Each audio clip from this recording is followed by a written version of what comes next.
Critical points is the term that you'll find in textbooks and sometimes occasionally in exams. All they mean by critical is important. And they're important in different ways, okay? So what I'm going to do is start to talk about, I'm just going to introduce two kinds of critical points. We'll have more to introduce later, but these are the ones that have to do with the first derivative, okay? So the first kind of critical point is what we call a stationary point. Okay? Stationary point. Now, I'm just looking around. Does anyone have a ball on them? Does anyone have like a basketball? Anything, a ball, something round that I can throw. Tennis ball? That'll do, yeah. It's round enough. Okay, now, here's my object, okay? Now, I just want you to watch it very carefully. I'm throwing it up and down, okay?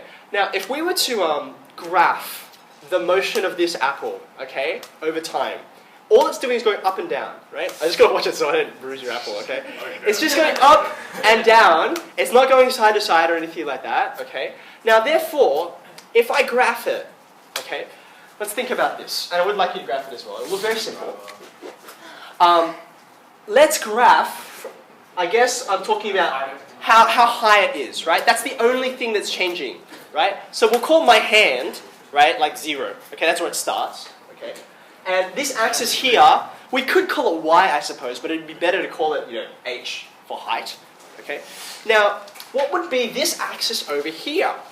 Remember, it's not moving sideways. It's just going up and down, okay? This axis here would be time, I guess. I'm thinking about it as time progresses, okay? So now, if you watch it, right? I'll throw it a bit higher, sorry. I promise. This is a nice apple. Really? It's a good apple. This is like Fuji. Fuji apples are expensive. Anyway, okay. That's right. Okay, I'm going to throw it high just to try and illustrate something, okay?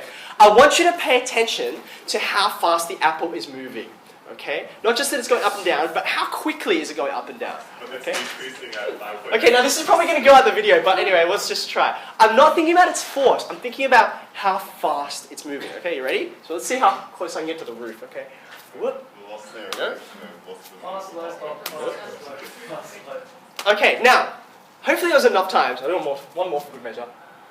You might have noticed, okay, that when is it going fastest? When is it going fastest? Just as it leaves your hand. Just as it leaves my hand, right? Because I push it up, right? And the second I let go of it, it starts to slow down. You notice? Where does it go slowest? At the very top. In fact, it's not just going slow, it stops, okay? In other words, it's stationary, right? That's where this word comes from, okay? And then it comes back down, and again, it reaches the same speed as it's coming back to my hand, okay?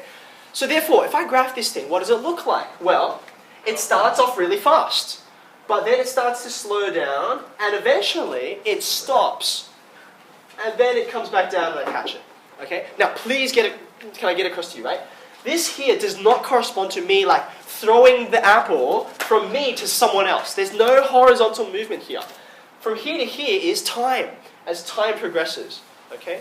So for instance, I don't know how long it took to get to the top, maybe say 1.5 seconds, okay?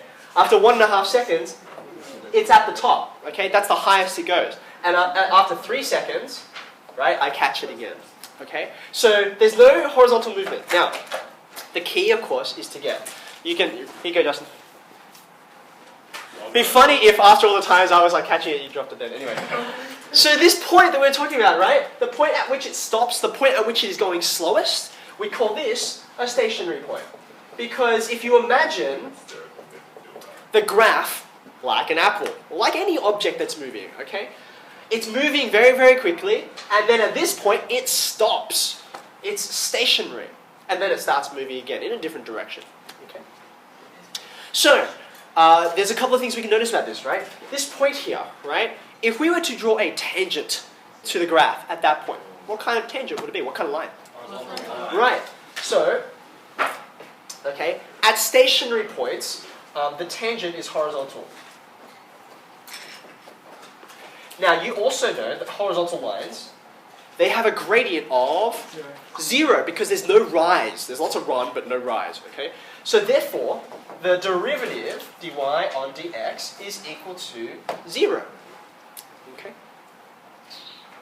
So another way to think about this is the other way around. We're going to talk about this in more detail in a second. But if you wanted to find a stationary point, okay, you would say stationary points exist. And by the way, I'm putting this in quote marks. It's an important phrase you need to get. Stationary points exist when dy on dx is equal to 0. If we had some different kind of graph, okay, and I was going to solve this equation, I would find all the places, sorry, take that back, all the places that I find would be stationary. Okay, I'm going to talk about some counterexamples in a second. Yeah? So say if you had to find the stationary point for a question, do you have to say that every time before you say let Okay, I'm going to say yes, and I'm going to justify that in a second. Okay, so that's part of why I put it in quote marks. Okay? So stationary points. The important things to get. It's called a stationary point because the thing that's moving, the graph, is still, it's not stopped. The tangent at that point will be horizontal, and this is what the derivative is equal to at that point. Okay.